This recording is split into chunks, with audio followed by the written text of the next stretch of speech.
And welcome back to Jeff Koinange Live here with Inspector General of Police Joseph Boinett. Your questions at Koinange Jeff at Citizen TV Kenya. Hashtag JK Live. Let me start with mine. Michuki rules, IG. Why now? What took so long? Did it take 58 people to be killed in one accident for you people to wake up and say, we need these rules back?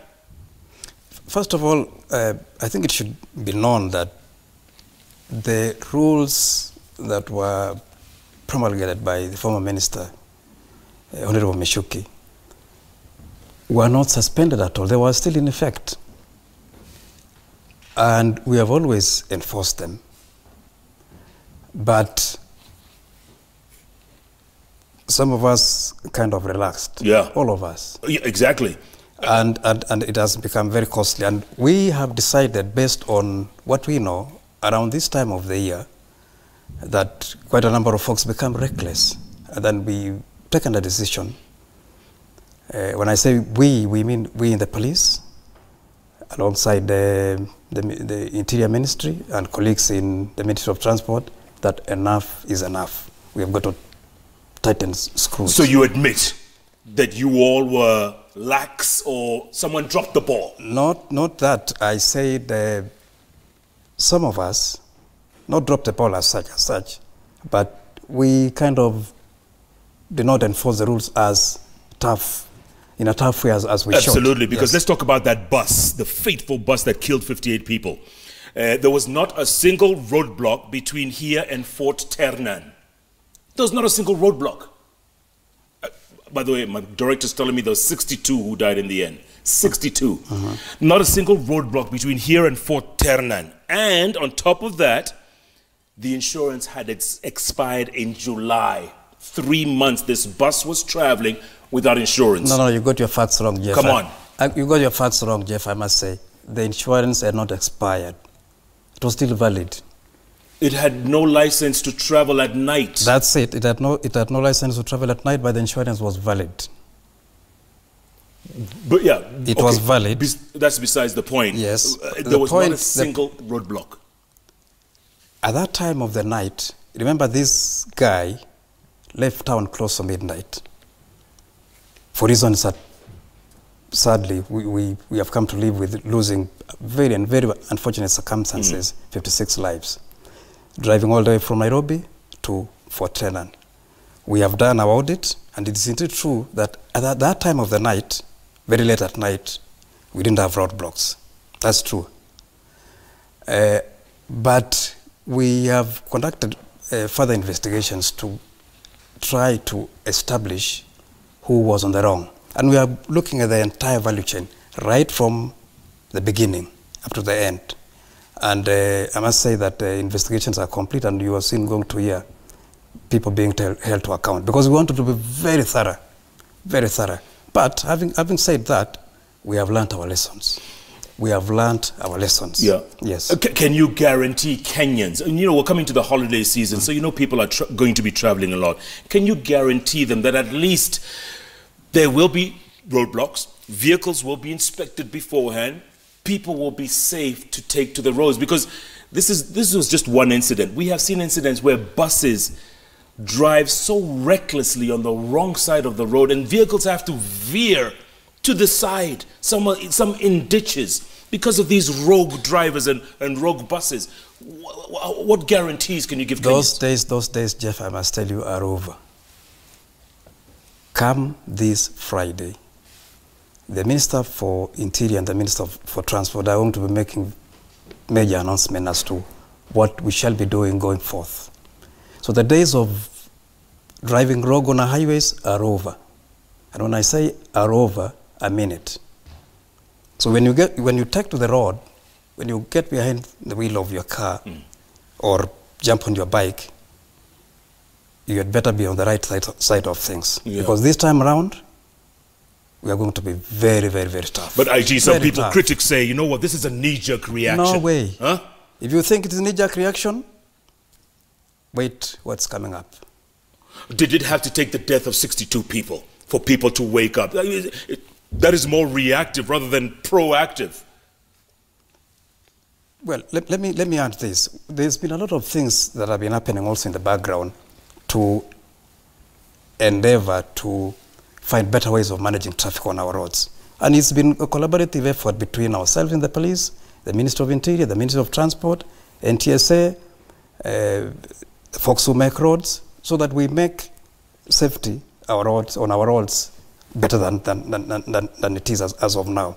So going forward, you will be seeing better ways of managing traffic on our roads. But IG, let's face it, yes, a lot of these incidents boils down to corruption. A lot of traffic officers out there have been caught on camera, have been accused, and are amongst, not all of them, there are some bad apples you take bribes, who look the other way, and this leads to these kinds of incidents.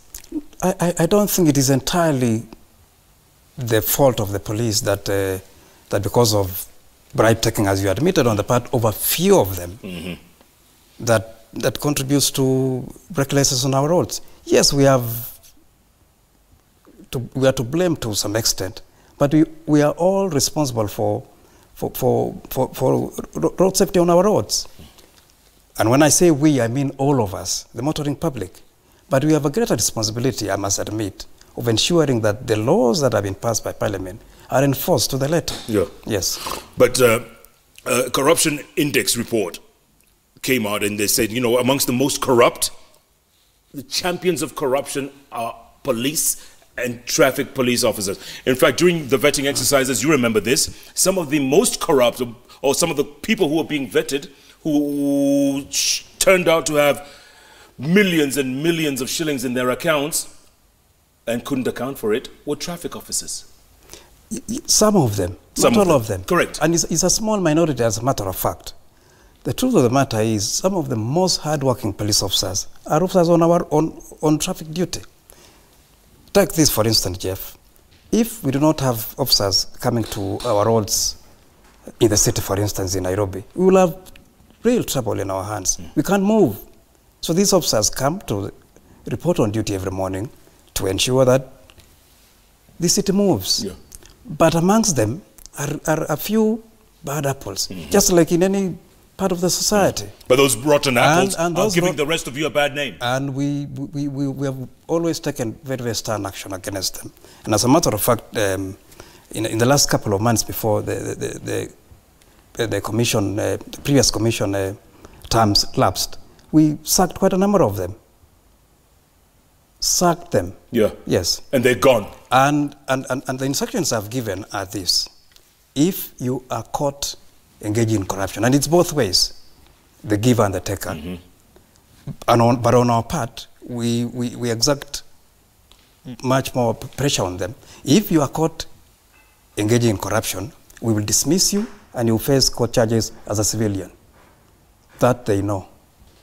Is it true that, and we've heard these reports, I'm sure you have too, some of the money that's collected during, on the roads, some of the money collected is money that escalates all the way to the top? That's a lie. So there's no quota, there's no daily quota? I can tell you, Jeff, that is a lie. There's a lie. Maybe it happened in the past, but not anymore. You're guaranteeing it? I guarantee that. Okay, my car was inspected the other day, right, so that I could renew my insurance. And the gentleman did a thorough job, very thorough job. I mean, it took almost an hour. Is this being done to PSVs? Because some of them are very unroadworthy. No speed governor, safety belts are missing. You know, is this being done on PSVs the way it's being done on private vehicles? Yes, it's done. And you remember I admitted in the first instance that maybe you are a bit lax in the past, but going forward, we have said enough is enough. So if you are a PSV operator, you had better make sure that your vehicle is in the condition that the law requires you, because we will not allow you to come to the roads. Otherwise, they'll be banned from the roads? Are you telling them right now? You will be seeing tough action on our part. Tough action on our part. I repeat this, if you are a PSV operator, you had better have your vehicle in the condition that as prescribed by the law. Because if you don't blame us. Don't say I didn't warn you. And if they slide through, say, and continue operations, who takes responsibility for that laxity? Say again, I didn't get that. If they slide through, let's say they allowed, someone looks the other way, and these Matatu or PSVs operate, who takes responsibility if they are unroadworthy or found to be later on? Let me just say this. To ensure that the traffic department is more efficient and does the job that I want them to do, I have reorganized it and made county commanders and the sub-county commanders responsible for traffic operations in their respective areas of operations. So if I find that in a particular locality there's laxity and there are vehicles that are, as you put it, unroadworthy and shouldn't be operating as PSVs, I will hold that officer responsible. Yes. One more thing about PSVs. Graffitis. Why do you want to eliminate that? That's part of the culture, Matatu culture. I mean, you're destroying... Jeff, we are not against art. And as a matter of fact, we've even had the president laud the Kenyan art that is expressed on our vehicles. For me, I also find it good and something to celebrate. But not the one that celebrates violence, that celebrates gangsterism, that celebrates the negative things borrowed from some ghetto in some country. I'm sure, Jeff, you also don't like things that celebrate the negative. We want to celebrate and bring out the positive in our society. Things that celebrate our athletes, for instance. Okay. Celebrate or applaud our football teams, for instance. Or some musician. But not some gangster, from some ghetto, So if Sauti Soul is plastered on a Matatu... That looks nice for us. But whatever is done by the artist should be in conformity with the law. So you don't advocate for Tupac Shakur or Snoop Doggy Dogg those are rappers in America. I said we want to celebrate the positive in our culture. Okay. And elsewhere, of course, the positive. Yes. But whatever is done on these vehicles must also be in conformity with the law. What about the loud music and the lights and the, That's not allowed. It's not allowed at all. Banned? Are you loud music and lights that are not in conformity with the law? Yeah. We will not allow. And or bull bars, not allowed. But these people invest a lot to attract the customers, huh? But you don't invest your hard-earned cash in something that is illicit, that is illegal. Wow, you guys are clamping down, huh? I said I do not want anybody to say we do not want them. And watch this. On Friday, there's going to be a major announcement. Then we'll get cracking. Tease us. What should we expect? Read the Traffic Act and see what and see what is expected of you, and you'll be okay. You'll be okay. And one other thing, Jeff, yes, which I think is important that I underscore using this platform, that safety on the roads is a responsibility of all of us. The law is not put in to punish anybody. So that when you get behind the wheel or jump onto your bike, you must understand that you are assuming a very serious responsibility over your own life. So do not get into a car that is unroadworthy. If you are not licensed properly, or you are unsure about the journey that you are taking, do not jump onto a bike without a helmet, because you might hit some pothole and you are thrown off and you crack your skull. Then you begin screaming, where is a police officer here? Yes. So if someone gets into his vehicle on a Friday night, for instance, gets drunk, then falls into some river, then we are accused, where were we? I think, Jeff, that is unfair on our part. Yeah. Unfairly accused. Sure. So let me repeat this. Safety on our roads is the responsibility of all of us. Okay, IG, let's switch. The driver. Yeah, let's switch topics. You showed us a very impressive CCTV system at police headquarters today. Not police headquarters, at Jogo House. Which, by the way, very impressive. And your officers were saying it's one of the best in the world, right? It is. One of the best. Sure. The surveillance system, second to none. And it has not only vehicle registration identification, but also facial recognition. In some parts of town. In some parts of town, yes. right? Facial recognition. Yes. You can actually see, if you're looking for someone, boom, you can see them. And also Mombasa, we could see live pictures, people getting on the ferry, getting off the ferry.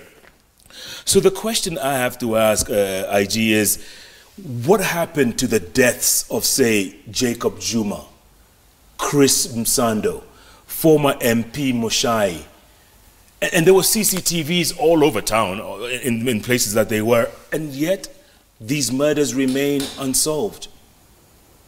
You see, in criminal investigations of that type, and it's unfortunate those deaths occurred, and we haven't at this point in time been able to resolve them conclusively. I think it should be known also that our cameras do not cover all the streets in our city. It's just the main streets. Just because of financial constraints, we are not able to cover the entire city. But we're headed there. But don't forget, Mushai was right outside Nyayo House at GPO. Those were not our cameras. Those were not our cameras. What do you mean? You have other cameras in someone else's car? Yes, at that time there were cameras installed by the county government. But remember, some people were arrested. So, are you saying there's no coordination between county government and national government? Let me clarify. At some point, the county government of Nairobi installed cameras in the city. That was before the coming of, in 2013-14, of our own cameras that we control from Jogo House. So the ones that we rely on, the ones that you saw today, and thank you very much for the compliment, were installed by government, which we control to maintain safety and security in the city. Does it help? Yes, does it work? They work. What did you find when you came visiting? Give us statistics. Let's say, has crime gone down since you installed these cameras? Yes, I can tell you for sure that crime has gone down, especially in the areas where we have those cameras. Thieves keep away from streets where there are cameras and that are properly lit. Do they know where they are? They are visible. Everybody knows where they are, so they are not hidden. So you can see. Do you plan to install more in other? Yes, that's the plan. There's a question that you raised which I think is important that I should answer. What kind of crimes have been solved using these cameras? The critical case that we have been able to solve using these cameras is a Willie Kimani case. We are able to track that vehicle of that criminal all the way from Lolongo to town and to some part of town here. And we are able to also trace the handsets used by some of those officers and narrow to them. So there was no way they could say that it wasn't them. Yeah, it was certainly them. Okay, fine. That's a good example. The other one, Jeff, is the huge number of stolen motor vehicles that they have been able to recover. As of now, I know we have been able to recover close to 2,000 vehicles, stolen, recovered, and restituted back to the owners. 2,000 vehicles in what, this year or? First of all, the case of motor vehicles theft have gone down significantly. Yeah. So since these cameras were installed up to this point in time, I know close to 2,000 vehicles have been stolen and recovered. There are reports every day we see the muggings in the city center and the open muggings inside the CBD. Kenyatta Avenue, Moi Avenue, Tomboya Street muggings, open. And you say crime is down, but you know, people are being mugged. Really? Yes. I recall there was some uproar about an alleged uprising, or rather upsurge in the number of muggings around the city center. We narrowed it down and we arrested the criminals who were responsible. But now, because I get to work early and leave pretty late, I see people walk the streets. 9:30, 10:30, people are still walking up and down, especially on Friday evenings. So you're saying... I'm not saying that there's absolute security or 100% security. There could still be one or two instances of muggings, but we almost invariably catch up with the criminals. And that title of this city, the notorious title of Nairobi, it's no longer valid. It doesn't apply anymore. All right, let's switch gears. I haven't even heard anybody mention it about that term lately. I'm hearing it from you for the last 2 or 3 years or so. Yeah, that's because no one would dare mug you. Me? Yes, even you. No, have you been mugged lately? You haven't, Jeff. I know that. Okay, IG. Yes. How many in the police force right now? What's the number? We have 105,000. 105, yes. 1,000? Yes. Which is what? One per what? What's the... yeah, it's still a low number because... It's still in relative terms a low number. Yes. And I want to explain this. When I say 105,000, it means the entirety of the National Police Service, including those in formed police units, whom members of the public may not have direct access to them. But that's why we, in our reform strategy, we want to upscale numbers to up to 64,000 who will work in police stations. Now, these are officers whom members of the public will have direct access to. Yeah. Yes. You know what I have a problem with? Yes. A good number of this 105,000 are busy protecting VIPs. It's not MPs, true. senators, governors. No, come on, IG. A good chunk of them are just wasting time protecting VIPs. It's not true. It's unnecessary. It used to be perhaps a bit true in the past, but we have brought down that number from about 9,000 to about 3,700 now. So you brought it down? Down significantly, and we're bringing it even, we'll bring those numbers even down, because a lot of the things that we do now, once we are done with the ongoing restructuring exercise, we will exit from those jobs. For instance, cash in transit, guarding banks. We will stop doing that. And who will do that? Private security? Private security will do that. And VIPs? VIPs, we will also reduce the number of those who are entitled to VIP protection from the police. And if you think you need more, go hire private security guards for yourself. Sometimes on TV, or when governors are arriving at some place, they have a convoy, and in that there's at least 10 to 15 uniformed officers. Not true, Chief. The truth is, as per the policy that is in force now, governors are entitled to only 5 officers. 4 to guard their homes, or their residences for that matter, and 1 as a personal bodyguard. But quite often you find, governors are also politicians, and they have a number of people hanging around them. So you might mistake them as police officers. And also, so in some instances, there could be a public function, and there could be a convoy with a VIP that includes that governor. So you might see quite a number of uniformed police officers on public order duty, but not deployed to guard the VIPs only. Yeah? How many do you have? On public order duty. How many do you have? Say again? How many do you have? Myself? Yes. Just 4. Wow. That's 4 more than me. You see, you also have your own. I have none. You have 4 more. Okay, you were talking about your offices, right? Graduate allowances for graduate police, right? Remember you had announced that a while back, allowances for graduate police. But many of them haven't been paid in 4 years. That's not true, Jeff. Oh, IG. The truth Most take loans, right? To go to school to better themselves, hoping that they're going to be promoted to a higher rank so they could pay back their loans. I'll tell you why I'm saying it's not true. The truth is, in late 70s, I think I can't remember the quite specific date, but I think it must have been 76.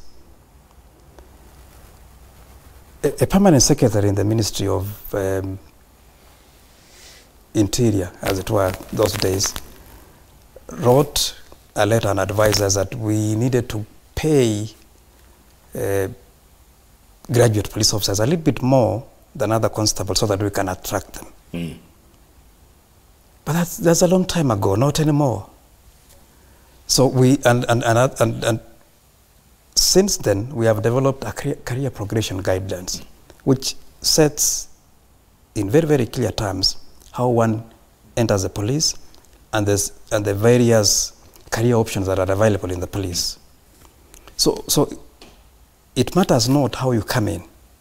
It matters, well, let me rephrase that one. The minimum that we require for a constable to join the police is for now a D+, but we are upgrading that. So you can join as a Form 4, as a graduate, or with whichever qualifications you have. And I must say this, it's not that we look down upon officers who have better qualifications. We actually encourage them, and even encourage those who are in the police to upgrade their skills. But the career progression guidelines sets the parameters in which you enter and you rise. But some people enter as constables. 9-10 years later, they're still constables. They know the reasons why they're still constables. Some of them say it's discrimination. Not at all. Preferential treatment. Not at all. Well, it probably used to happen that way in the past. It may be because we do not have a clear career progression guidelines, which clearly shows how you enter and how you progress and what you require to have to rise up in rank, in ranks. Look, there's one case. I think you have only one sign language interpreter in the police force. I think it's just one, if I'm not mistaken. He's still a constable. I don't know that fact. I'll have to check. I think you should check, IG, because this he's, and he's the only one. How can he still be a constable? I'm not sure about that, but I'll check. Okay, let me just read one payslip for you. Let's see. Constable police ID number. Okay. Basic salary 27,140, right? Housing supplementation 3,000. Police prison allowance 9,000. Total earnings 39,000. Okay? So after all the deductions, he or she takes home about 20,000.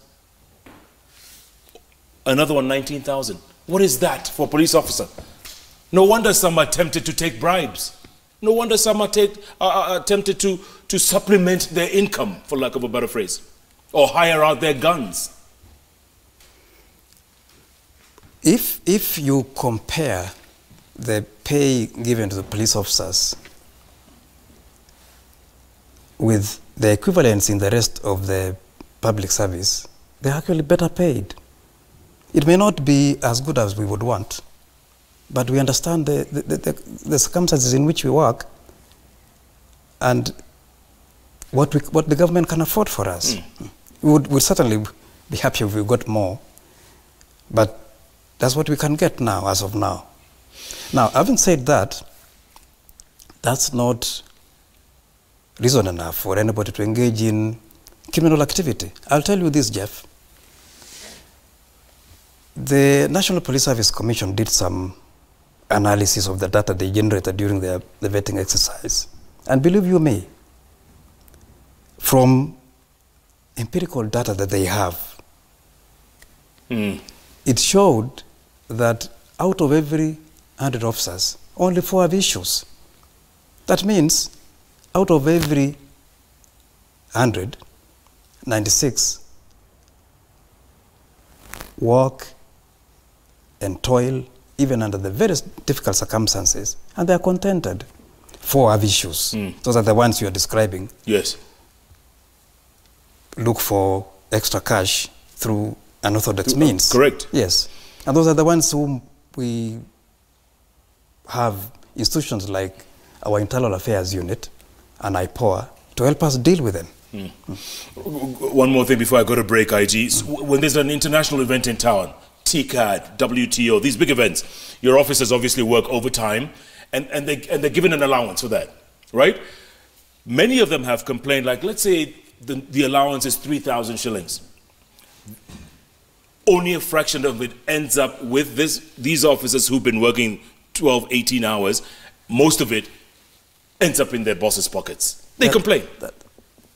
That complaint is, I would say is quite often based on lack of information, and some people imagine. First of all, we have hosted quite a number of high-profile personalities in the past 2 years in this country.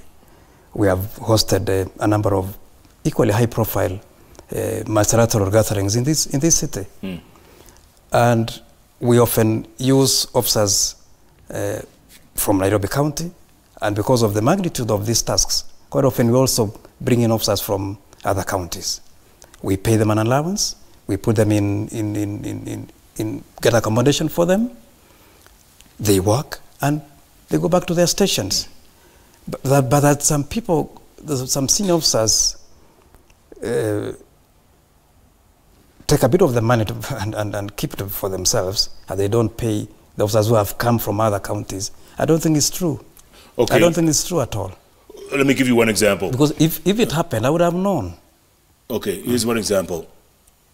One police officer was at Parliament Police Station, right? Together with another one from Central Police. So they were guarding these VIPs during an international event, right? The one at Parliament, he got 4,000 shillings. The one at Central got 2,000 shillings. Same job, same time, same VIPs. Why? I would want to get to know you know, fear the details of that complaint. No, look, they fear complaining because they'll be victimized, or they'll be transferred to Lodwar or Marsabit. Let me tell you, Jeff, well, admittedly, there's things that used to be done wrongly in the past, but not anymore. Are you saying all that is in the past? That's in the past, when people used to do things in the wrong way and get away with it. Not anymore, because we have the Internal Affairs Unit, and that unit is available to any officer to make any complaint against either a member of the public or a fellow colleague for wrongdoing. And I get those kind of complaints every day. You do? Yes, I do. And the senior ones who do not discharge their responsibilities as it is required, yes, I punish them. Good, because also our guards here at Royal Media Services, we get them from, what's it called, Uhuru Camp? Uhuru Camp. And they've been complaining. They don't get any allowances at all. And they know there's an allowance that's due them that ends up in their bosses' pockets. But they won't complain to their bosses. But these guys are not getting any of the allowances. Our own guys here. Well, sometimes those claims or accusations are not based on fact. They're not based on fact. IG, the fact is they're not getting paid. No, the fact is that there may probably be no allowances due to them. Okay, let's take a break, come back. Before we take a break, show me that picture, Monica. Kwani polisi waliweka wapi uniform zao mpya ama watavaa siku ya Krismasi?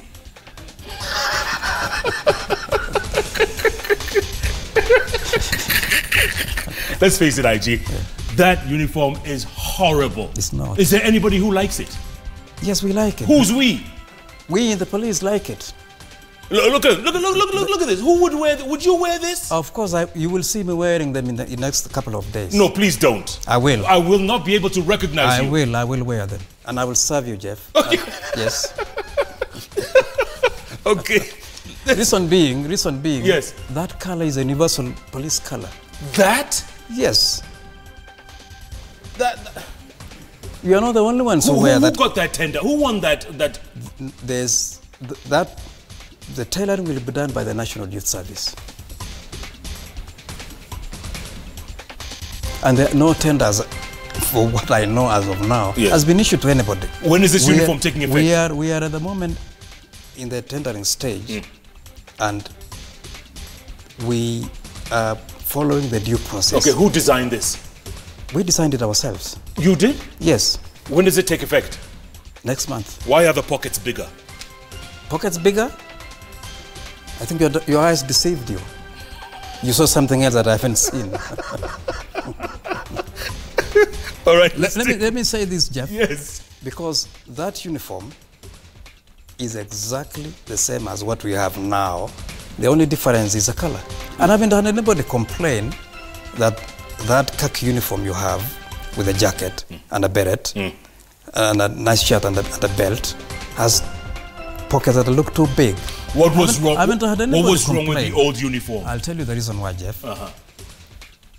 To denote that migration from a force to a service, we thought that we wanted to change the color of police uniform for general duty police from this khaki that you see now to something softer and much more amenable to the public.